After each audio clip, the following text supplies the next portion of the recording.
I will let our moderator introduce them. So please join me in welcoming PwC's Don McCrory and our executive panel. Thank you for everybody that came back at 11 o'clock. We've heard this morning from some of our speakers. I heard some interesting information on drones. We heard some information on finding a crack developer in your organization. So some interesting things. It takes all kinds to be in the Data Act. One of the things I want to say first is I'm Don McCrory from PwC. Thank you to Hudson Hollister and the Data Transparency Coalition for everything they're doing on data transparency. We've been an executive member since the inception of the DTC, and we are proud sponsors of this particular conference and other events that the DTC has. I would say if you're not involved with the DTC, either from industry or federal, I would get involved. It's a great organization. Hudson does a great job of being a coordinator and facilitator of both ideas and objectives of open data. And he is open to all comers and ideas and suggestions to improving both the DTC of itself, but also how we can make work better for government across the board. So if you're not involved, I would take the opportunity to talk to Hudson or somebody from the DTC during the break and get yourself involved. It's a great organization. So with that, we will get started. This is the Power Hour. We have 1 hour. We have representatives from both Treasury, OMB, and GAO here today to talk about the Data Act, the data law, and some of the things that are going on currently and coming up prospectively on the Data Act. And this is our opportunity to hear from the leaders in government who are implementing the law, helping organizations and departments with their implementation strategies, and then GAO, who's working with the Inspector General community in their work to audit the compliance with the Data Act, or what the Data Act compliance will look like. So to my immediate left here is Christina Ho. She is the Director of Data Transparency for the U.S. Department of Treasury, and she has been very involved, obviously, in supporting pilots on USA spending and other areas of the Data Transparency Act. We have Karen Lee from OMB. She is here to talk about OMB, who works very closely with Treasury in all things on Data Act, and so how they're collaborating jointly to support departments as they get ready for implementation. And then the far end is Chris Mims from GAO, and Chris is leading efforts within the General Accounting Office, looking at what is the needs to audit Data Act compliance and what those audit compliance standards may look like now and into the future. So with that, I will turn it over to Christina and Karen. They have a presentation they'd like to give you. I will do this, we'll give some questions, and at the end we are going to go to the audience and we will have a chance to ask questions. So be thinking of things you would be liking to ask the panelists as we get towards the end of the session. So Christina. Thank you. Good morning. Thank you for having me here. I think Hudson has successfully transformed his organization from a startup to a prominent organization. I was making fun of him earlier that we were at the Union Market a year ago for the similar event, and now here we're at the Washington Convention Center with 600 attendees. Congratulations, Hudson. And speaking of transformation, any transformation requires a vision. And, how do I move this?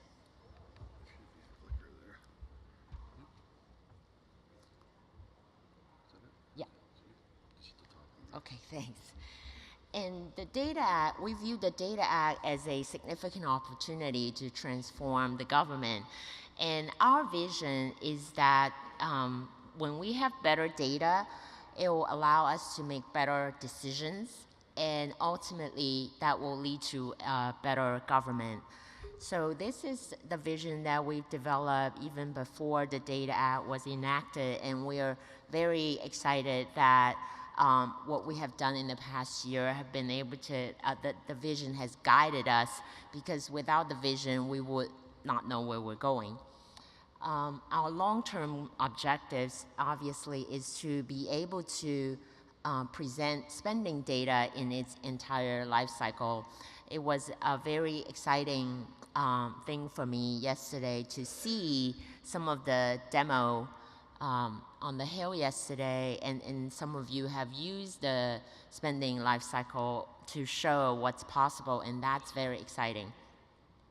So Karen and I will tag team going through this presentation. We're gonna spend most of the time talking about the recent rollout, and we'll tag team doing that.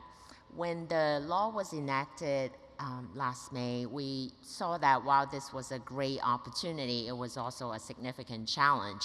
The law requirement impact multiple communities across the government.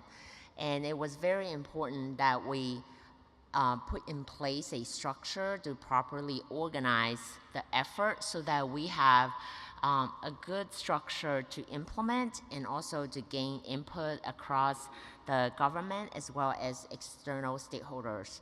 So we put together a structure that, in addition to having Treasury and OMB at the top as the executive steering group, we also put together an interagency advisory committee that has representation from all the different councils that are impacted that have already been established in the government.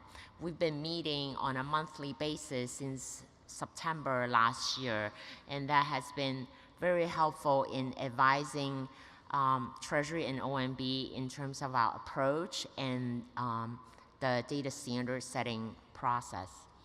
We also set up individual work streams to help us implement the process. And we also established a senior accountable official for each agency, because once the data standards are issued, all eyes will be on implementation, and the requirements is for agency to implement the data standard, and then ultimately for Treasury to publish all the additional data by May 2017. And we have been doing a lot of work recently with the senior accountable official since the initial rollout because of the focus on the implementation now. And also, we realize that we have many, many different stakeholders. Many of you are here in this room that can provide valuable input on the data standards and the implementation process. So that's our structure. And now I will start talking a little bit. We will talk a little bit about our recent rollout. So on May 18, Treasury and OMB release a guidance, and we will go into that a little bit more. And Karen will cover the data standards and the policy guidance, and I will cover the blueprint, data exchange, and agency implementation playbook. And then she'll be back talking about the pilot, Section 5 pilot.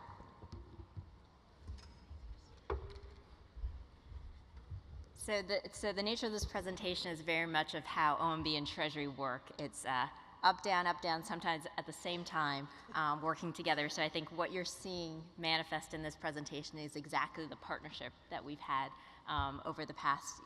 over a year now in working on not just Data Act, but also federal spending transparency. Just to kind of put our work and what rolled out on May 8th, the OMB guidance document that was developed in collaboration and partnership with Treasury, as well as the data standards that we worked on together within the federal community as well as the non-federal community. I mean, the data standards and the policies that we are pursuing, the first set of policies we're pursuing now, are really part of an infrastructure. You know, the way I like to think of where we are now is that we are in a United Nations, a UN meeting, where we don't have the headphones yet to speak to each other in a way that is efficient and effective. And instead we have multiple translators trying to work across multiple countries to get our messages across. And what the Data Act is doing, as following on our work under the Federal Funding Accountability Act and the Recovery Act, is setting an infrastructure of those headphones, of those common languages, to translate in a way that is streamlined and effective, so that as one organization of partners across the federal, state, and local governments and our non-federal recipients, that we can work together to achieve our missions, be it in healthcare, education, homelessness and poverty, or otherwise. So that is, I think the backdrop to why these data standards for us are so important. The other thing from an OMB perspective that we acutely know, and Treasury certainly knows this, as they've been working very closely with the agencies in implementing the Data Act, is that the Data Act really represents a management change, a culture change. We all know in this room, and I think everyone in the federal government certainly knows, that data is important. Various levels of data are used to drive programs and their decision making. But what we're talking about here under the Data Act is institutionalizing that culture so that it is replicated over and over again, irrespective of who's that program manager, how important they think the data is, or how they should be measuring the success of their work.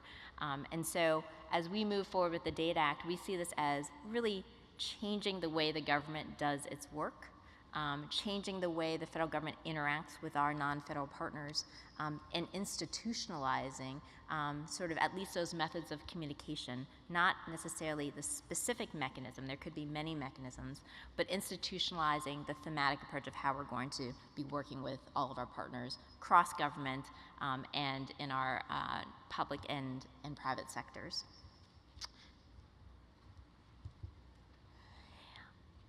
Earlier this year, actually a little over a month ago now, we released what we've dubbed our May 8th package related to Data Act. And one of the first things we knew as we were required in the Data Act to issue data standards, we knew that in complementing those data standards, we needed to provide some guidance to federal agencies of what those standards meant and what corollary activities agencies should be starting to work on or achieve in order to fully realize the benefit of what we see as using data to drive decisions. Therefore, this policy guidance that we issued was our first. It probably isn't going to be the only policy guidance related to transparency in federal spending and using data. But under the Data Act, it is our first. And it endeavors to do several things. First and foremost, to articulate very clearly the requirements under statute to report additional agency-level financial information to a public-facing website. This may not be additional reporting, it is just that on this public-facing website we'll be showing that data, in addition to the information that is currently out there in the public domain, the award-level information. Grant awards, contracts, loan awards, and its associated information under the Federal Funding Accountability and Transparency Act. So we wanted to make the statutory requirements crystal clear. In addition, over the past 9 months, it had been very apparent to us that we needed to also take the opportunity as we rolled out the standards to make some necessary data quality improvements. We have known for many years now that there have been concerns, and reasonable ones at that, about how we validate the information on USA spending, and specifically, how do we know as a federal government that those dollars that are represented on that public-facing website are valid. We have had internal control mechanisms within agencies, but the explanation to the public just was more complicated than should be when we are in order to attest that yes, that data is correct. And so as we have been thinking about this issue over a year now, one of the things that became very apparent was in validating the award level information, sourcing it from the financial system would give us that very simple bottom line statement that we could provide back to the public of how we know that award amount information is correct.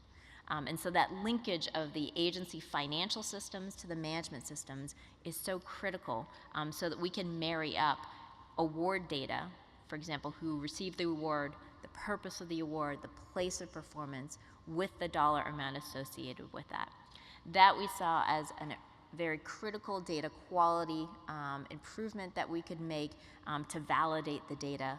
Not to say that the data currently is incorrect, but to say instead that we would have a mechanism to instantly validate that data is accurate.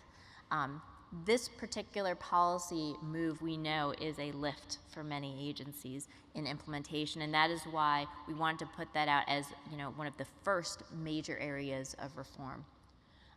In addition, we have, over the past now 6+ years of our work intensely on federal spending transparency, actually more than that, actually almost 10 years of work on federal spending transparency. We have learned a lot about reporting, public-facing on our federal spending activities. One of the areas of growth and learning has been what we report public-facing. Under the prior statute, the Federal Funding Accountability and Transparency Act, there is a requirement to report federal awards, grants, loans, and otherwise $25,000 or greater to provide that transparency to the public. Over the years, we learned from both the public who consume that data, as well as our federal agency counterparts, that award threshold may not make the most sense. From a transparency perspective, folks wanted more. From a federal agency perspective, there was this $25,000 threshold created in some cases an arbitrary threshold for reporting. And so luckily it's a win-win situation where in lowering the reporting threshold to an award, to an amount that is aligned with other reporting requirements under current federal government business processes, lowering that award reporting amount of prime awards to the micro purchase threshold allows us to address both concerns, and we want to take that opportunity to do that in our May 8th guidance. In addition, of course, the big bang on May 8th too was issuance of data standards. Under the Act, we are required to develop data standards for federal spending transparency. And on May 8th, we took the opportunity to finalize 15 data standards that are, we know, at the fore of many of your and our other partners' minds.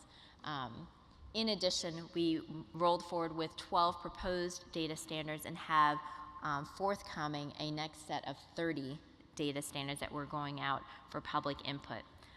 Let me just take a quick minute to talk about this public input process, because one of the guiding principles of our work, in addition to being data-centric and meeting data at its source, has really been the collaboration across communities, across sectors, across partners within and outside the federal government to make sure that we're hitting our Data Act implementation correctly. And so in developing data standards, we have acutely recognized the need to not just come up with them and finalize them, but rather develop proposals, solicit input, and be thoughtful about what those data standards are. Not to say that those data standards will hit the mark for every single person out there, but instead to say that we'll establish those data standards with as much information as we can to make sure that they are aligned for the highest and best purposes of that data across all of our communities. And so in finalizing this first set of 15, we went out for 3 weeks for public input. We did so with the next 12. That public input period actually just closed at the end of May, and we'll be doing the same thing for the remaining 30 data elements. These data elements span all different sort of areas of federal spending, from sort of the traditional sort of data elements related to spending like obligation and outlay, budget authority, to very award-specific data elements that we know are recipients of federal awards, as well as open government and civil society groups are interested in, related to place of performance and period of performance and who received those awards. Because the data is so diverse in their characteristics, this public input process has been really important to us to get as much feedback as possible. And moving forward, we know that in data standardization, it's not a one-shot opportunity. That data standards that we establish today will need to have continued governance. And in order to make sure that those standards work as our economies evolve, that we're going to need to set up a mechanism to maintain, improve, add to, take away data elements as our use of that data may change. So I'm going to turn it now to Christina to talk about some of the other components of our May 8th work.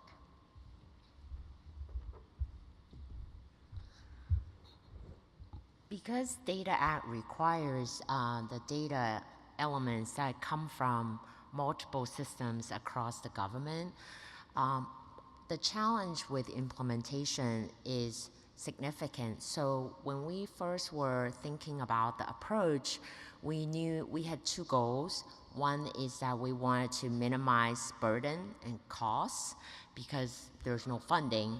And we are operating in a very budget-constrained environment. That translates to minimizing system changes because that's often very costly and takes a long time, and we haven't been very good at it too.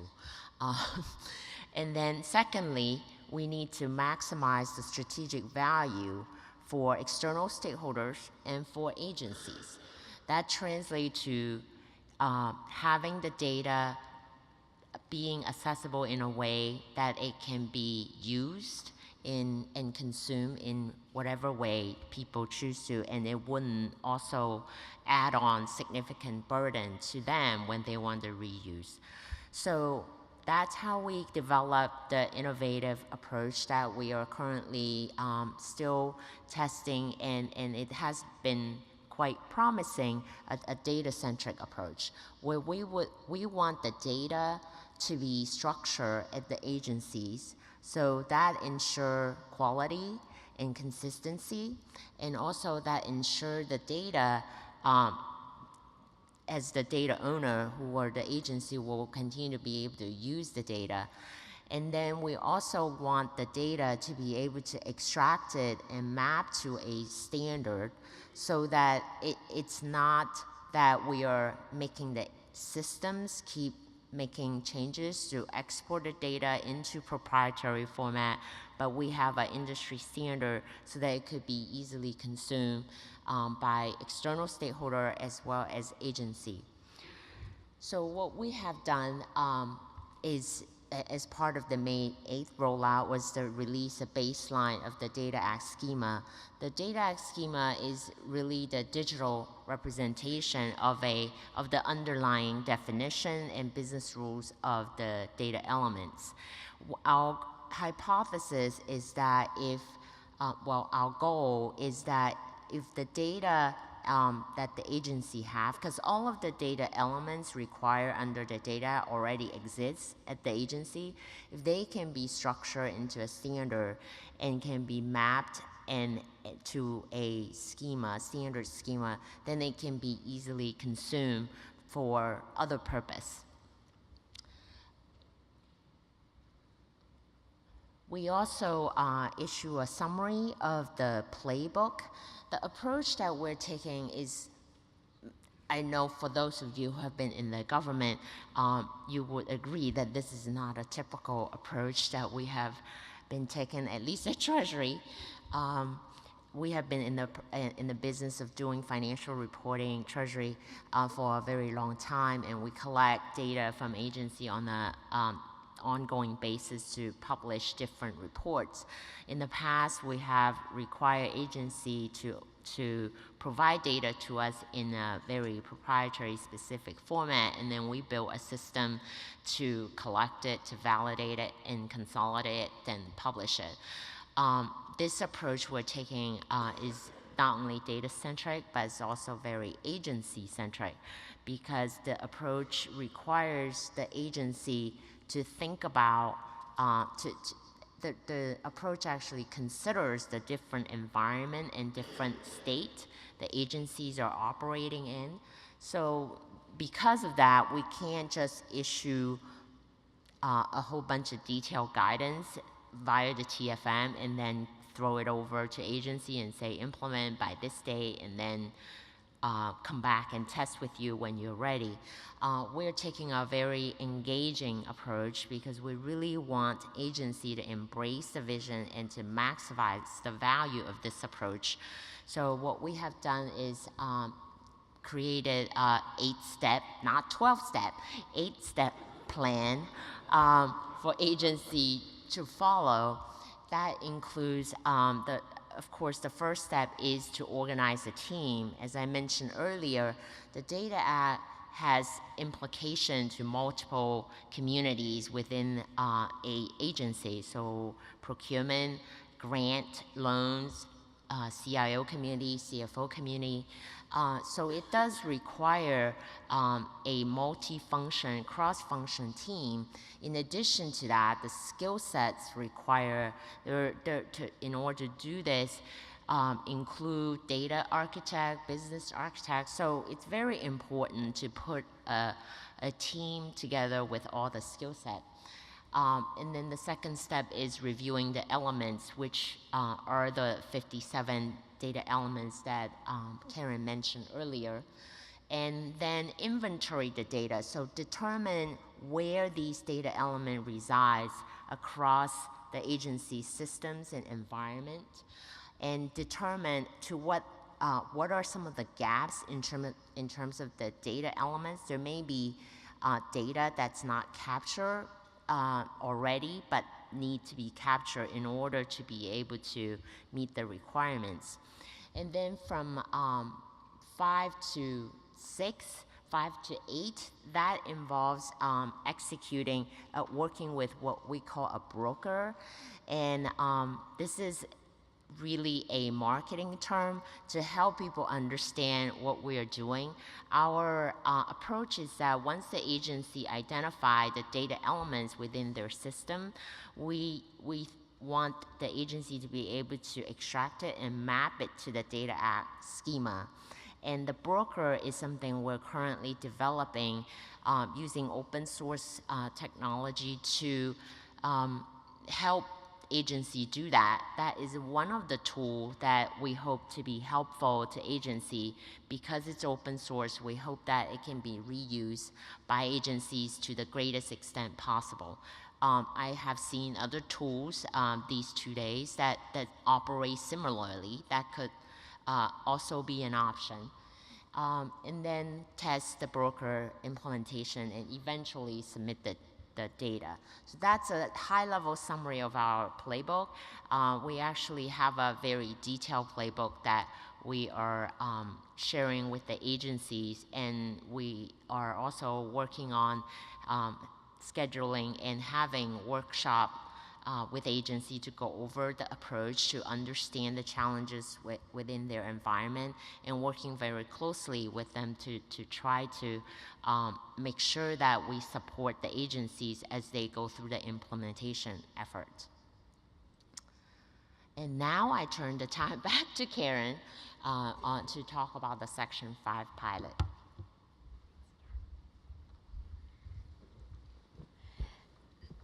So one of the many things Christina just mentioned, I wanted just to latch on to, which was this notion of agencies embracing the vision. We've talked about this a lot with the federal agencies, and it's kind of a, we all have our heads, we all have in our heads, yes, data is important. We need to use data. We got to get this as part of the way we do business.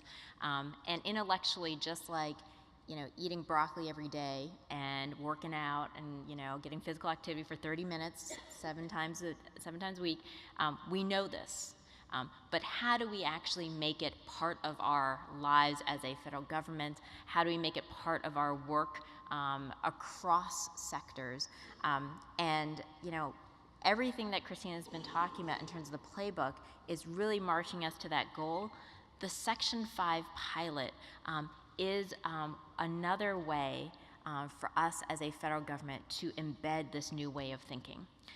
The Section 5 pilot, at its core, the purpose on the Data Act is to streamline recipient reporting burden. It is an important goal. It's a goal that we as a federal government have cared about for a very long time, and it is not a new concept of area of activity.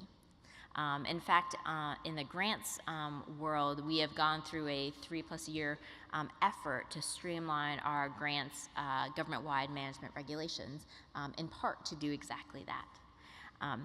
But when we think about how data can support the mission, how data-driven decisions can improve how the federal government does its work, there are really 3 ways that I think of how this could happen. One is that data-driven decision-making, that use of data can replace some activities that we're doing right now. So this new way of using data, these data standards, pulling the data from these places, can replace some kind of data-related activity or drills we're doing, and make it easier or better. The second way I think Data Act can support the mission is through streamlining kind of, and improving the processes we have right now. So maybe we add on this use of data to what we're doing, but it in total streamlines kind of how we do our work. And the third, which is really the heart of the Section 5 pilot, is that we can use data standards to serve our mission better, to serve our recipients better, and in service to them, to make it less difficult to engage with the federal government. The Section 5 pilot, as we've thought about it, have lots of different dimensions. This idea of reporting burden is not one where there is one source of burden. There's not one reason, one magic bullet, that if we change one reg or one policy or one reporting information collection form, that burden would magically go away or be reduced, but instead there are lots of reasons why we are not as perfectly efficient as we can be in soliciting information from our recipients. And as a result, our Section 5 pilot really reflects this multifaceted approach of how to tackle the problem. In effect, we know that there are lots of ways burden happens. One, we ask recipients too many times for the same information as the federal government. 2, we ask recipients and applicants for information in slightly different ways depending on who they talk to, resulting in them, recipients having to report that same information just in a slightly different variation. And 3, we ask recipients to find information about grants or report information about grants in different places. So there's a learning curve related to reporting that data, be it through systems or consolidating information or what have you. And so in those 3 major categories, there are a ton of opportunities, and I think this pilot will show us there are innumerable opportunities of how to reduce burden. Over the next 2 years, we're taking the time to identify those opportunities that we want to move out on, which we think have the most beneficial, significant, and immediate impact. In order to do that, there are a couple things that we've broken out with. The first is a national dialogue. We are not so naive to think that as a federal government we have all the answers of where the worst pain points are.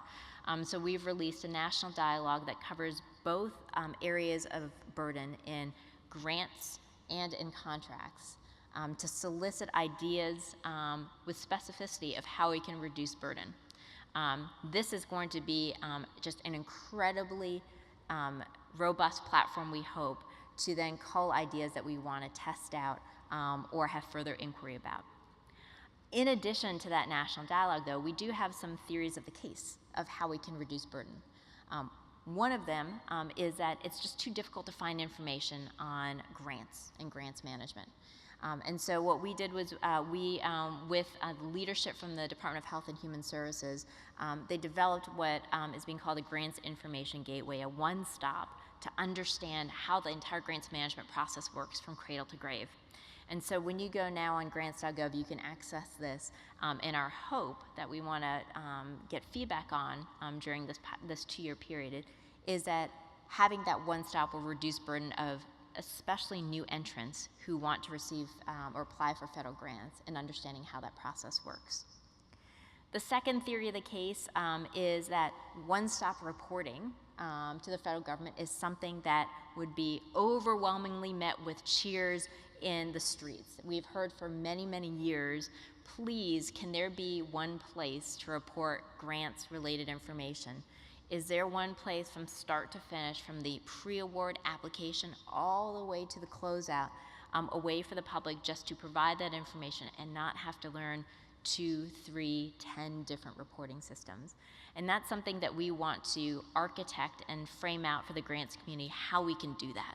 I think that is, I think, something we are very much tied to, and in a day and age where technology is not an obstacle, it's the business processes, the policies that support it. You know, from this 2-year period, we want to architect how that idea could work. And we'll want all of your input on that. Aligned with that is this idea of a data standards library. A third hypothesis theory of the case of burden is that we are great at setting standards through this, you know, as illustrated under the Data Act, where we have established data standards, we'll continue to do so. The work does not stop there. Data standards on paper does not translate to reduction of burden, better communication across programs or sectors, better decisions.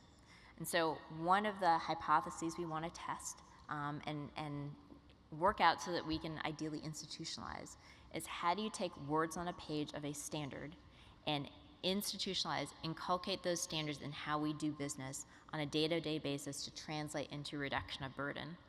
For those of you who are familiar with the Paperwork Reduction Act, that is the core of the work. How do you take those data standards and make sure that in every single OMB approved Paperwork Reduction Act collection, that those data standards are reflected so that we can pass on that burden reduction to recipients? It's not rocket science, it's just sort of identifying that process, testing it out, replicating it, and then institutionalizing it. And that's what the Data Standards Library in part reflects, is a process to begin testing it and building that and trying it out. And so as we move forward on the pilot, and just to note too, on the procurement side of the house, they are not new to this idea of streamlining reporting burden for the vendor community, aligned with multiple congressional actions as well as executive orders to do this. They are working on multiple areas to support streamlining, and we're hoping that from the national dialogue we can engage with all of you in our non-federal sectors to identify even more specific areas of focus for the pilot over the next 2 years. In terms of our next steps, we have a robust set of next steps over the next couple months. Certainly finalizing the data standards that we've identified and continuing that conversation with all of you and all of our other stakeholders. Working with the agencies to implement, which is really a novel way in which you know, we're implementing a government-wide set of requirements. And this work, as Christina aptly laid out, is the core of the work. It's working agency by agency to determine how to best implement to meet these government-wide needs. And then certainly finalizing the data exchange model and the way in which that data flows, and then continuing to do forums like this to do that outreach and partnership and keep the discussion alive, so that as we continue to move forward on implementing, as we're making decisions, that those decisions are informed in real time with all of your and our other stakeholders' input. And with that, I think that is kind of the close of our Treasury OMB formal presentation. And Chris, now we'll turn it over to you, how you're going to audit all this. That's right. Thank you, and it's a great pleasure to be here. That I'm going to be very brief in order to get to the questions and comments and thoughts that you all have, which are going to be most valuable.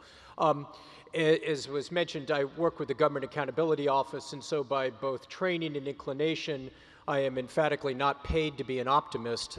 Having said that, though, I have a little bit of optimism on Data Act implementation. Let me tell you why on this, is that the initial decision that had to be made was whether to go small and compliant or go big and value added. And as evident from the presentation that you've just heard, the wide range of stakeholders in federal agencies, the audience that, you know, that your commitment to being here today, the initial decision was, let's go big and value added. Now we're going to have to keep remaking that commitment over time. But just reflect for a moment. You all, you know, we've got a couple hundred people here that have given up a day out of very busy personal schedules in order to spend time thinking about and talking about data standards that, if effectively implemented sometime in 2017, will give you information you can use. Wow. You know, and I mean, it would have been very easy just to say, let's go small, let's go compliant, let's feed the beast. We all know how to do that if that's the approach that we wanted to take. But we're going big and we're going value added. And that's the important aspect of that. Within the Data Act, there's a set of specific statutory requirements that the GAO has, working with our colleagues in the Inspectors General community, to be auditing the implementation in the data that comes out of this. However, one of the things that we committed to very early, working with our clients in the Congress and certainly talking to Christina and Karen and their colleagues in the executive branch, was that we would provide the most value in the audit community, and GAO speaking now in particular, if we provided real-time and ongoing assessments rather than waiting a couple of years out and saying, geez, you know, we had an observation back there in June of 2015, but we decided to sandbag everyone for 2 years until it became time for us to report. That doesn't do anyone any value. And so what we've committed to is an approach that does a series of ongoing assessments, and those fall into a couple of broad areas. First, we're looking at the overall governance structure that is being put in place, and you've heard an awful lot about that, and so I won't go into that, other than to mention that as those of us that have been involved with OMB and executive branch initiatives for a number of years know that the approach that Karen and Christina are taking is somewhat unusual in terms of its openness, in terms of its transparency, and in terms of its willingness to accept input and feedback on an ongoing basis. The normal approach would be to small task teams of executive branch officials, something that comes out or maybe is cleared through the interagency process, and then boom, it kind of hits it into circular, and then people are scrambling around trying to figure out how to implement. This is a much more open, as evidenced again by the coalition here today, the great work that AGA is doing to involve stakeholders at the state and local community as well as other federal officials. It's an open process, and the national dialogue that Karen just talked about will even open it up much more to civil society organizations and citizens that we haven't even thought about, that, you know, the perspectives that they may bring to this. So one key aspect is the governance perspective on that.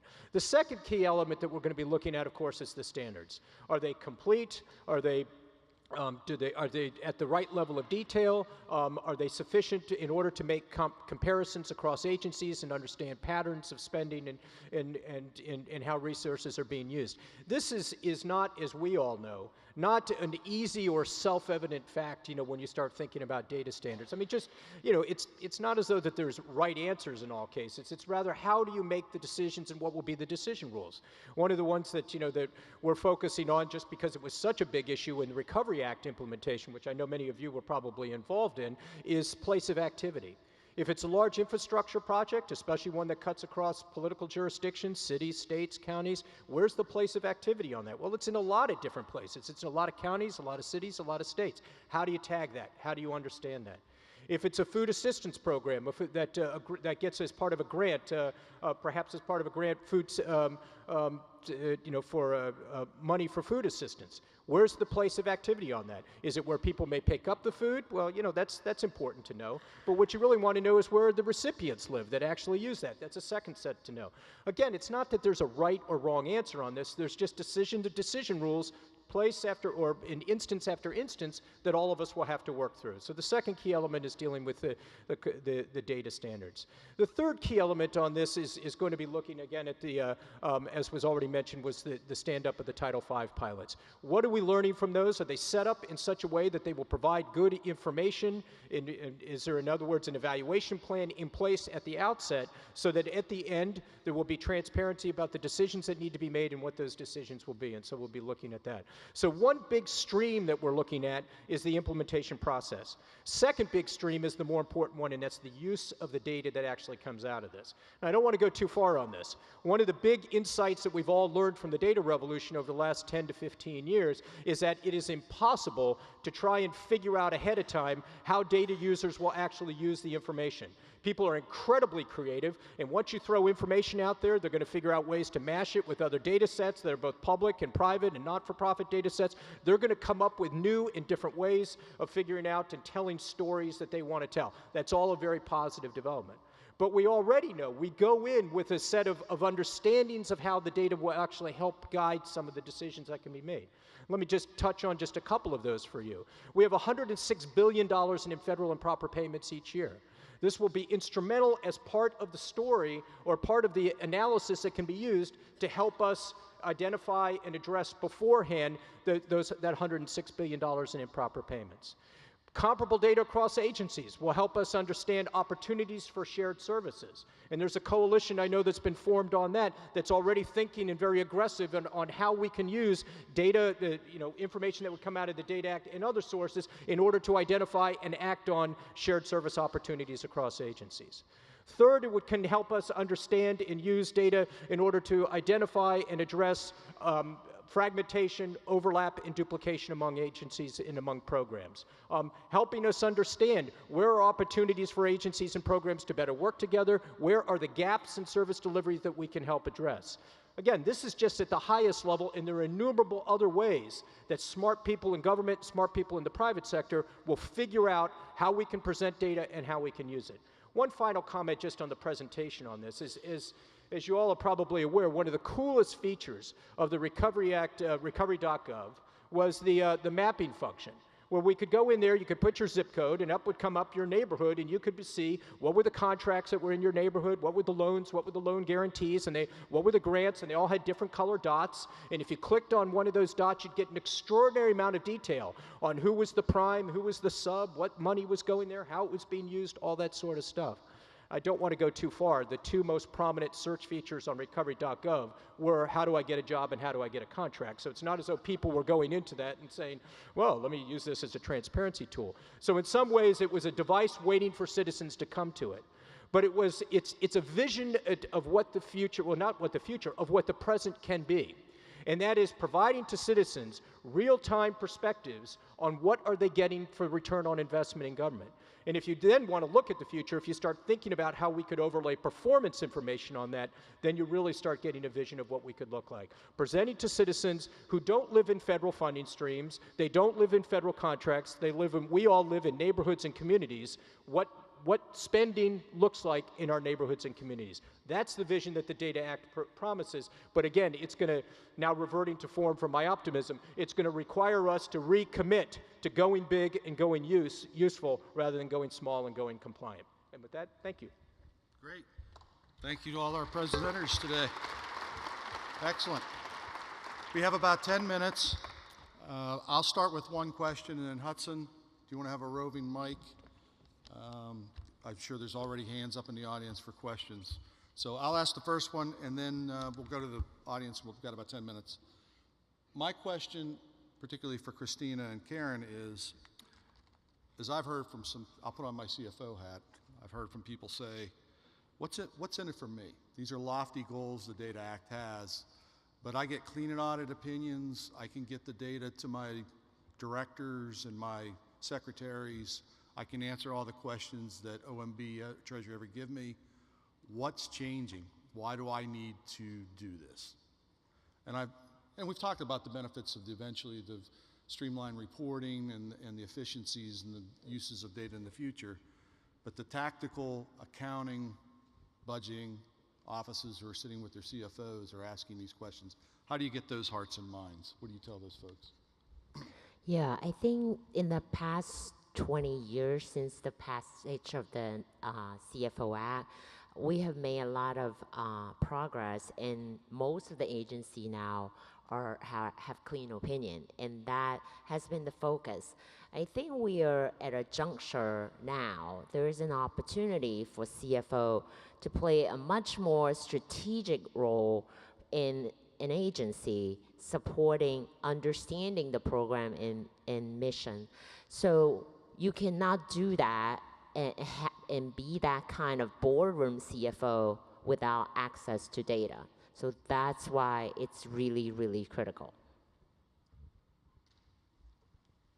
I would add to that, where the Recovery Act and USA spending, sort of Part 1 under FFATA, put this federal spending data out there. It changed how we look and engage in government. As a private citizen and engage, it changed how I engage with the federal government. And where that information is out there and there's an expectation that what we do within government is not unique and solely held by the government. What the Data Act is doing, and frankly, it's forcing for better for worse. I think we are excited to do it, but it has changed the expectation that now no longer do we sit in our silos of finance, budget, program, performance, IT, and otherwise, but that there is a natural continuum and collection of interests across these communities that, whether we like it or not, and I think from OMB and Treasury, and I think our federal community, I think we like it, but it is what it is, and it is here to stay. And so where data is now driving and is out there, and we can't pretend we don't have data, we got to use it. And from even the most negative perspective that one might proffer, which is, and as an attorney, right, it would almost be negligent for us as a federal government not to use this data to make better decisions. Not only are we now accountable within the government, but we are accountable to the public, to our non-federal communities who know and have access to the data and will understandably, as we've seen in the recovery and under USA spending, want to engage with us to help us make better decisions. So there is a what's in it for me kind of as a positive, but it's also, this is the new normal of how we're doing business in the government. Okay, great. So any questions from the audience? We don't have mics, so just speak loud and proud. Oh, you do? Okay. From me? Okay. Herschel?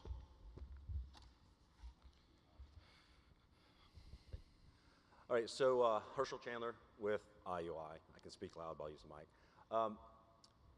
I'm glad to hear data governance was mentioned again, both Chris and Karen, so I'm not going to harp on that.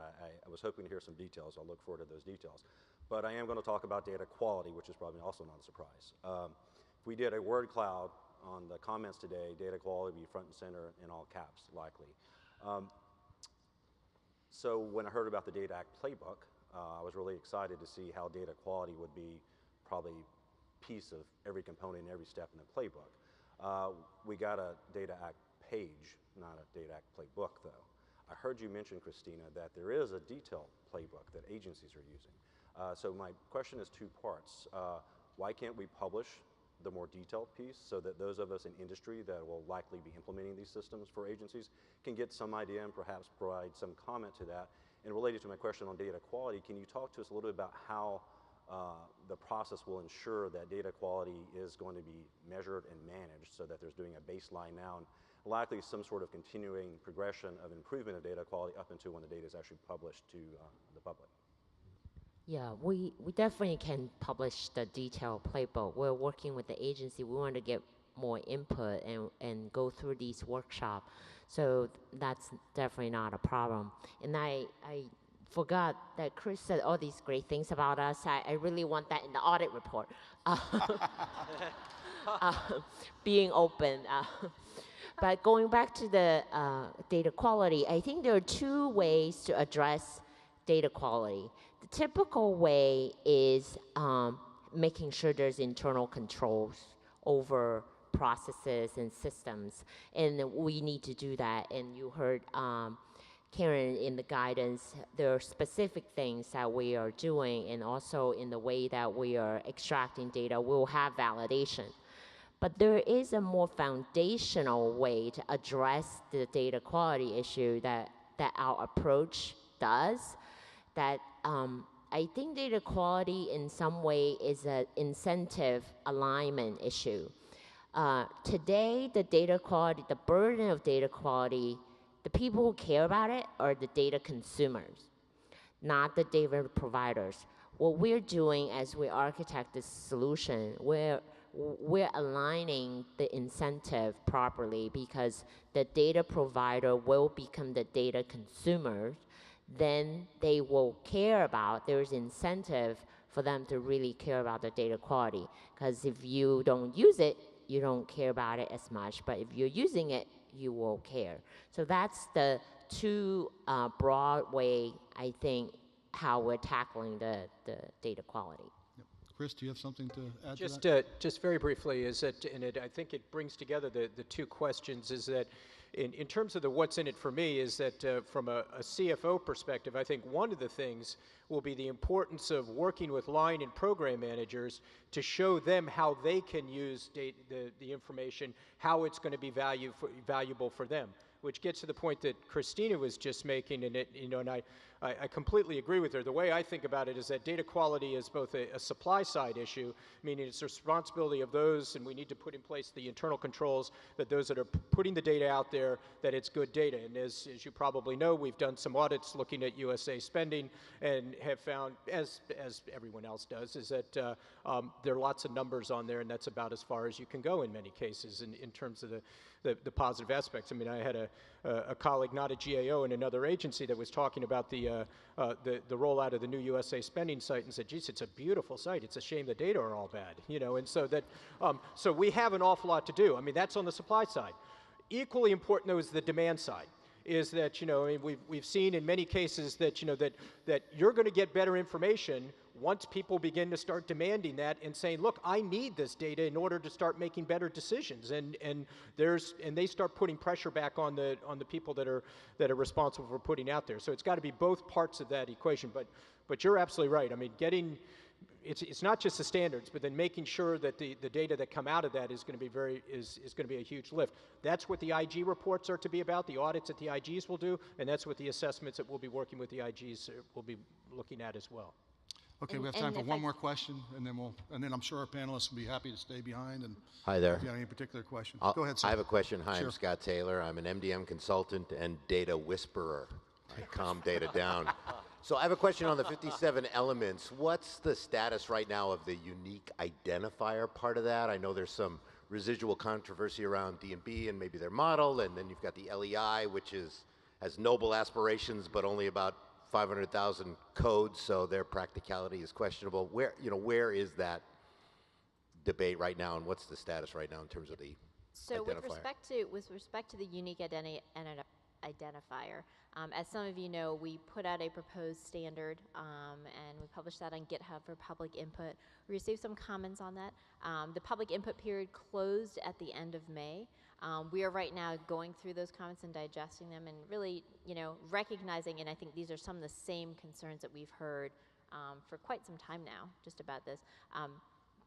Having those internal discussions. The goal is, right, to address sort of some of the major issues that we've heard, which is one, kind of competition. Two is, identifying so that we know, kind of to the improper payments kind of question, that we can use this data to identify, make better decisions on how we pay, what risks there may be, and otherwise. But, aligned with all of our other data elements, these are ones that we are very grateful for the public input we received, and we're in the process of reviewing them right now. Just to the point, if I could, on data quality, to tie together both Chris and Christina's perspectives. From an OMB perspective, as a management tool, we know that the Data Act implementation needs to really be linked together with the programmatic needs and functions. And as Chris outlined, I think very eloquently, some of the use cases of the data, concurrent with our work on Data Act, is continuing on our work programmatically in grants management as well as procurement and otherwise, of how policies can support the use of data so that, again, use of this data is institutionalized, and therefore the quality of the data becomes instantaneous because it is aligned with programmatic needs, metrics used to evaluate programs, or an evaluation of why those metrics aren't where they need to be. And so we see it as kind of a holistic, Data Act implementation is one component of a more holistic strategy of how we think about managing our programs. And now data is a first and foremost area of focus of how we can then dissect where there may be pervasive problems. And I think improper payments is a beautiful one, where we can use this data to identify either that we've made improper payments, or use this data to make better decisions so that we don't engage in improper payments. That is the value that we see, and innovating to determine how we can slice and dice the data to get us to those determinations faster, better, smarter, is a charge that we'll want to continue to work with all of you and our other partners on. Okay, well, great. On behalf of the Data Transparency Coalition, thank you today to our presenters, and let's give them a nice applause.